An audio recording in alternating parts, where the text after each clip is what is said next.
What is going on, guys? This is Skyhound, also known as Xavier Pierce, Geek Archivist. Now, while this one has something to do with food, I'm not actually going over any recipes or showing any, process and all that. What this is covering, however, has to do with a bit of baking as well as obviously Harry Potter. As you can see here, I'm wearing the scarf up. I want to make a few things clear here. While there are some who are a bit critical in the wrong way about this show, Wizards of Baking, if any of you guys have watched that British Baking Championship that they sometimes have on Food Network, or if it's on the Cooking Channel, whatever channel or service you guys watch this on, I want to be clear on a few things. Number one, the way how they're actually showing, the process and all that. Don't expect much in terms of it. Number two, there is terminology that they use that some of you guys have either heard from somebody or you know someone in your family that has done this stuff. And second, when it comes to competition, there are times where time is not going to be cooperative and they have to do multiple shoots. So while this appears to be scripted, I can tell you this, even though I don't do much baking, that there is a small percentage, let me say it again, there is a small percentage of this stuff that is not scripted. So for any idiot that dares to twist words, I dare you to try and find actual evidence. I triple dog dare you to find it. Because I can tell you this. For those of you guys who keep complaining about little nonsense and details, I dare you try to be in their shoes. Because I can tell you this, it's not easy. So what exactly am I getting here in terms of criticisms and all of that regarding a competition baking show that has the Harry Potter theme in it? Well, there's 9 teams in total, and some of these team members know others because either they live around England or they've also tried some of their stuff. I can tell you this though, that with one of the teams, they actually know a particular team member who happens to be supposedly the favorite. There are some who know each other because they worked for somebody. Now, with that part being said, there are 9 teams, but the very first episode, 9 3/4, also happens to be the longest of the episodes, while the rest of it is roughly 42 minutes in length. Now, here's the reason why the very first episode is the longest. 1, 9 teams. Number 2, the time it takes for each team to get started. Number 3, putting them together to present to the judges.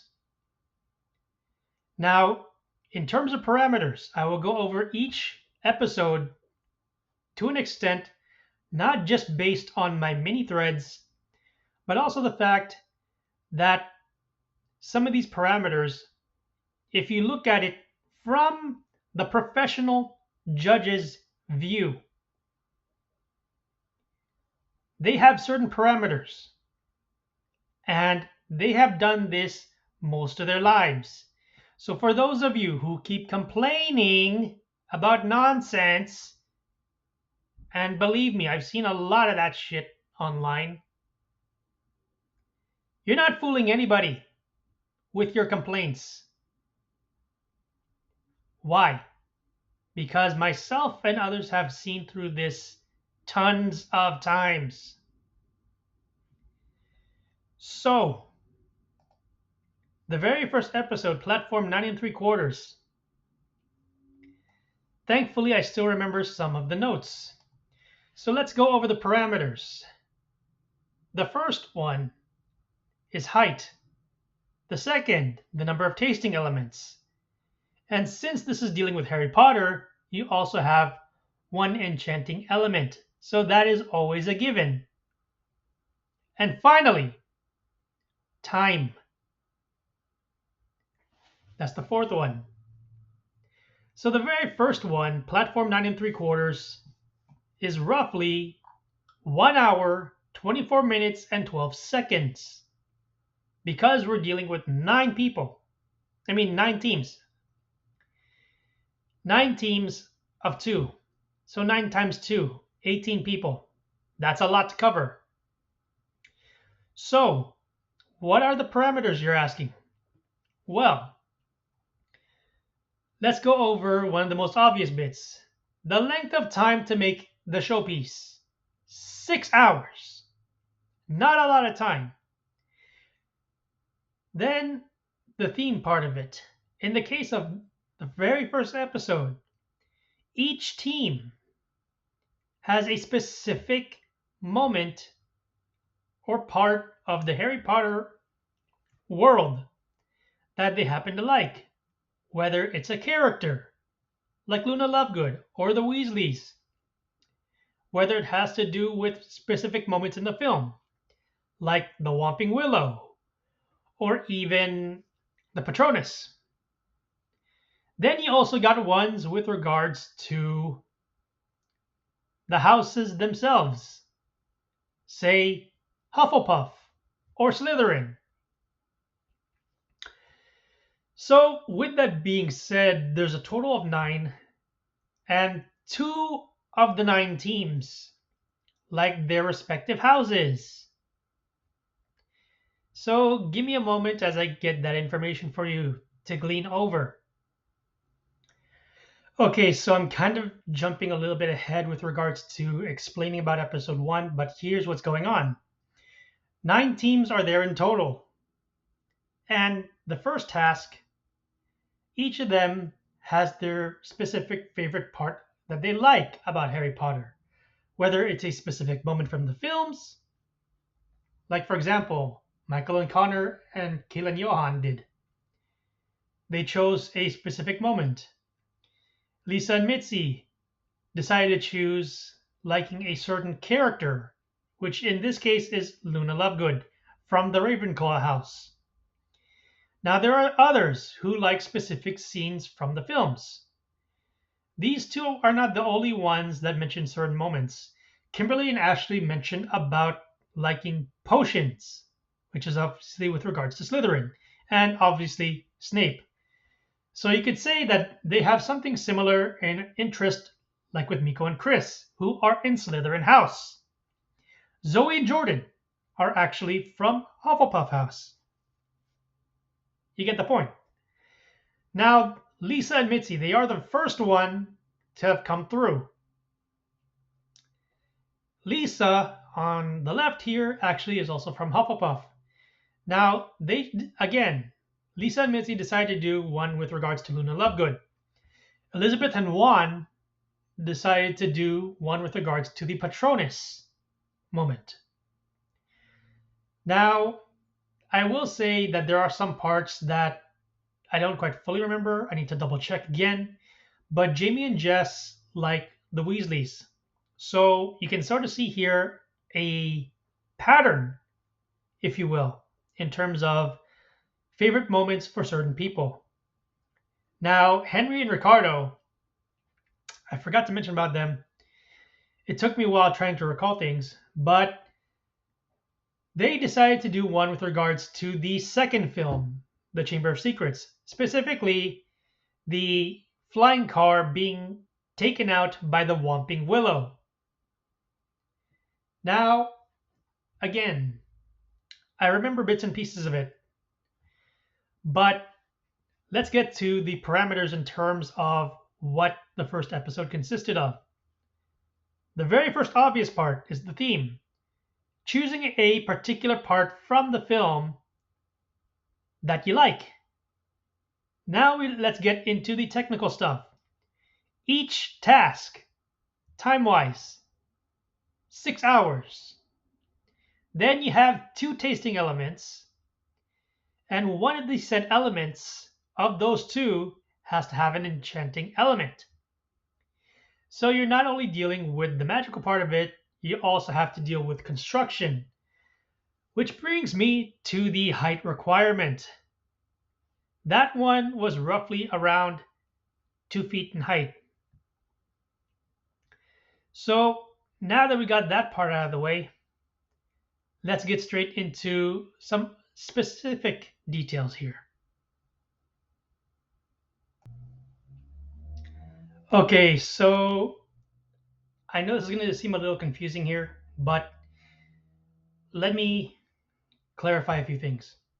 Right now, I'm on my media account, but the link is in reference to my main account. So I'm going to go through this one as quickly as I can because time constraints and all that. But episode 1, I already explained a few things. Some of the criticisms and commentary by judges on the show pieces I definitely agreed with. So some of them had parts that were underbaked, which is a big problem.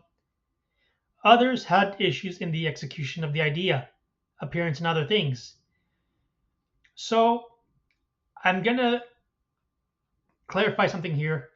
I thought it went from 9 to 6, but that's a miscalculation on my end. So I'll get to the explanation of that part in a bit. So again, one of them did the Whomping Willow, another did the Mirror of Erised, Potions Class, or Patronus Charm, as well as favorite characters. Notice I mentioned a while ago, before I got to this, that each, was assigned a particular, I wouldn't say assigned, but each chose a particular moment that they liked. So jumping ahead here, one of my tweets I will say that I sort of knew the spell for stopping momentum was going to be used. Arresto momentum. Now, whether or not James and Oliver Phelps, who play friend George Weasley, will keep using it for the other episodes remain to be seen. But personally, I liked it.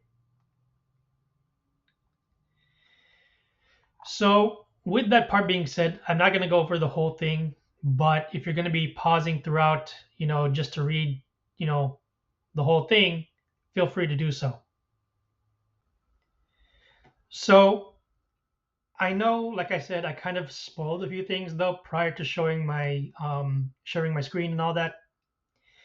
But like I said, I made a miscalculation there. Instead of 9 to 6, it's actually from 9 to 7 because I pointed out which teams got eliminated. So 2 teams got eliminated in episode 1. And then from there, you're down to 6 teams for Gringotts Wizarding Bank. Here's the reason. This is the only time in episode 2 where they had a dueling type of competition because each of the 2 teams were assigned a specific section. So, with that part being said, I'm going to be going over at least most of the details here. Then I will be going over at least some parts of my mini thread. So on episode 2, Gringotts Bank, the parameters for this are as follows. 3 feet in height, 2 tasting elements, 1 enchanting element, and then, as if that wasn't enough, the Weasleys decided to throw in another rule. They mention about the spell Revelio, which is to reveal something that has been hidden. There's your hint. They had to add a hidden compartment. So, with that being said, two teams got the main hall, another two teams then get tunnels and carts, and then the last two teams get vaults. So, here's where things get a little bit fun. The winning team of that particular challenge got a particular advantage to use in the next round. Now, episode 2 is also where they had a guest judge. That particular judge was Warwick Davis. Now, for those of you guys who are wondering if you did watch it, Mr. Davis does mention that it took him roughly 6 hours to get into makeup and costume, but more on the makeup because besides height, because he has dwarfism, for those of you guys who don't know, that is a medical condition for actual people. That is not an insult. It is a medical condition. Look it up yourself. So, he played 3 characters. And I will list it off as best as I recall. He played the bank teller in the first film. He also played Grip Hook. But he didn't do the voice. Let me be clear. He did the physical part of it. But he also played the head of Ravenclaw House, Professor Flitwick. That's the third one. Now that I got that part out of the way, I want to point out to you guys, I'm jumping ahead again here. I will put this at the start before I, finish editing and all that. There will be spoilers for each episode. I will tell you which ones got eliminated. So with that being said, as I'm getting through my notes and finding specific pictures here, the team that got eliminated in episode 2 is Kimberly and Ashley. For those of you guys who are wondering, they got one with regards to the vaults. That is the final bit. So you have the top 3 and then you have the bottom 3. Now for the one that won episode 2 in terms of the challenge, that is Elizabeth and Juan. They were given the theme of the main hall. And for those of you guys who are wondering, that happens to be the very bank teller at the very start of the film. Or I'll put it this way, it's the exact same bank teller desk that was used not just in the first film, but if you guys are paying attention to the Harry Potter films, remember when Harry, Ron, and Hermione go to break into Gringotts in order to get to the very item they need to destroy Voldemort, the Horcrux, in Bellatrix's vault, it's the exact same desk. Seriously, look again in the films. It's the exact same desk. But that's the point. Warwick may have played 3 characters, but they kept the same desk from the films that was shown on the set. So there's that part for episode 2. Okay, now with regards to the remaining episodes, I do want to point out, I'm going to make this a little bit quick here. So what doesn't change from episodes 3 through 5 is the length of time and then the number of the tasting elements as well as the enchanting element. So those 3 parameters, they do not change from 3 through 5. What is different is the fact that for each task is what is required for like the theme.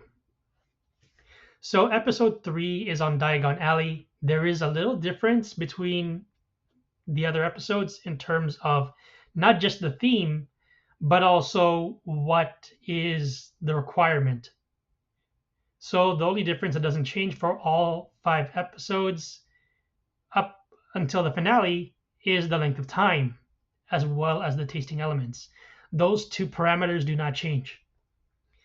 So with episode 3, Diagon Alley. The theme for each team is that they are given a specific shop. On top of that, they also have to deal with um, not exactly making a showpiece, but they are actually referencing a particular curse that you actually see in book 7, and also the split um, films that divide the last book because it's so long. That curse is the Gemino curse. Now, for those of you guys who are wondering, it is actually um, in reference to one of the Horcruxes that Harry, Ron, and Hermione are trying to target when they get into Gringotts. So, if you guys know what it is actually mentioned, or in this case, shown in episode 4. So I'm not going to say it. What I will mention, though, is that each team was given a certain shop. So in this case, I'm going to my actual mini thread. So bear with me for a moment. Now, since episode 5 does deal with Dumbledore's office and Miko and Chris got the advantage, let me go over some of the parameters. So what we know, length, and then the 2 tasting elements, they never changed. Here is the parameters that is for episode 5. 4 feet in height. And then as for the particular parameter for this one, one element involves transformation. So the guest judge for this one is Bonnie, who played Ginny in the films.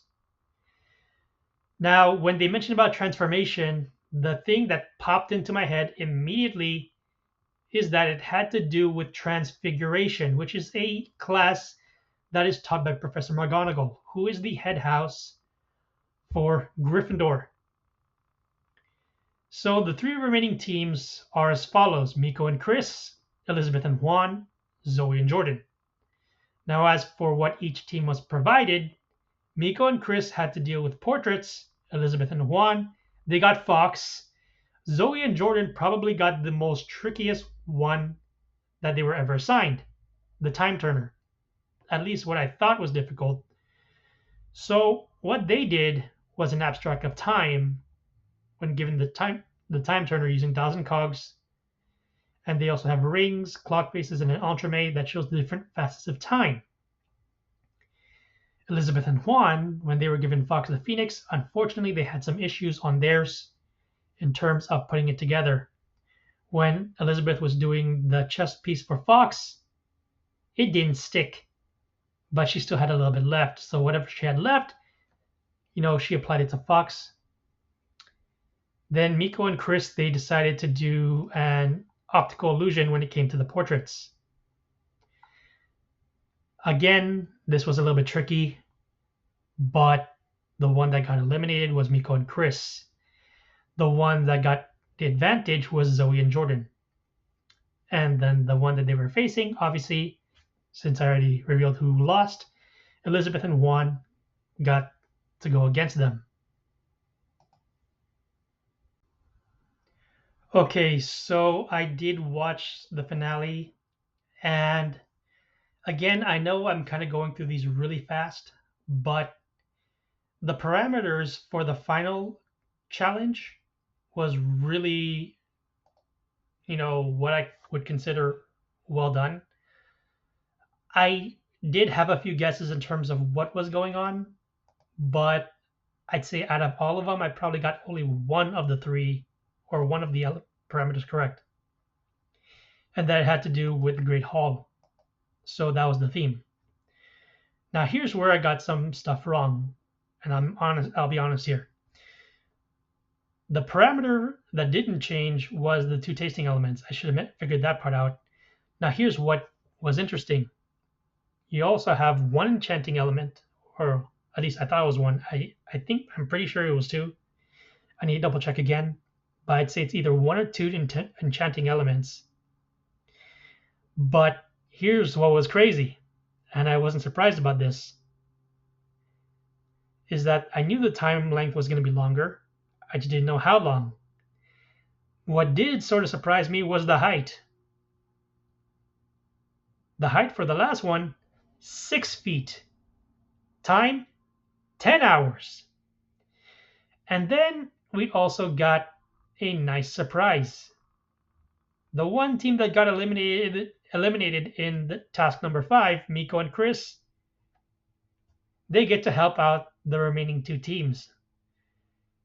So I'm just kind of going off what I recall writing down yesterday. So Chris goes with Juan and Elizabeth. So Master and Apprentice got to team up briefly, while Zoe and Jordan get Miko. The length of time that those guys get to help the remaining 2 teams is 2 hours. So it was good to see them again, albeit for a brief moment. Now here's where it got really interesting.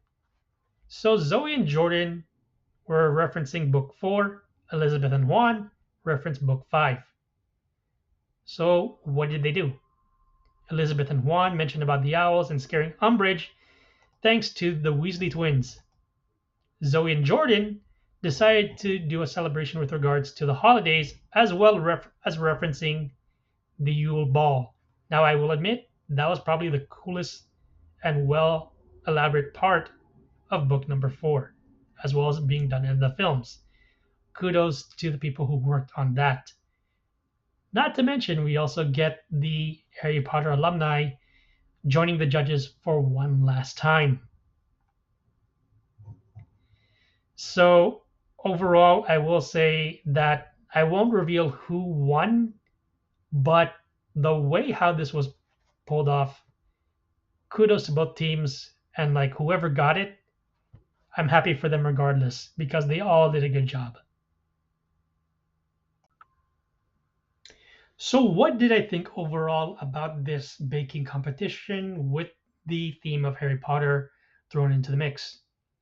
Do I think it's better than the British Baking Championship that they sometimes have on these, cooking channels?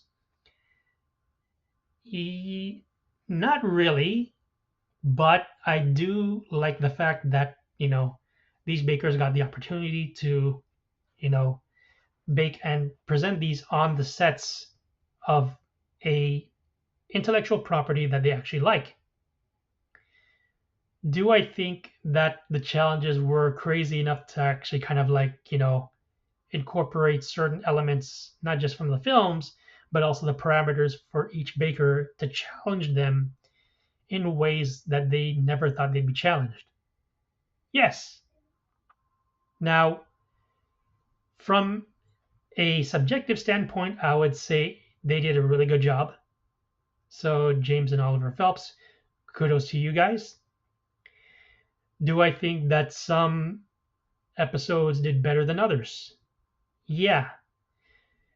Objectively, I will say that despite it being a competition show, as I stated before, they're not going to show you everything because of time constraints.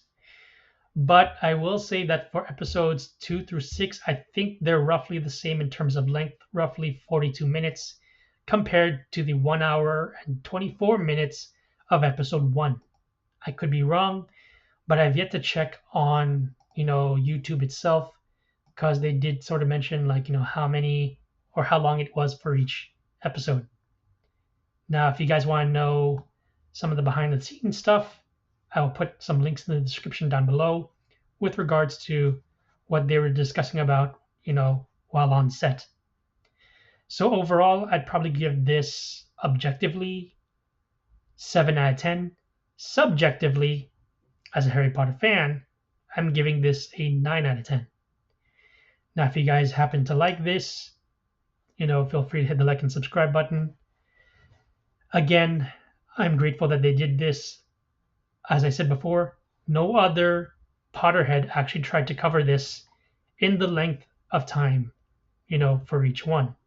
I did the best with what I could, and the notes that I made. With that being said, this has been Skyhound, also known as Xavier Pierce, Geek Archivist. Stay safe, stay sane, happy holidays and Merry Christmas to those who celebrate. And as my good friend Orange Hat would say, stay humble. Peace.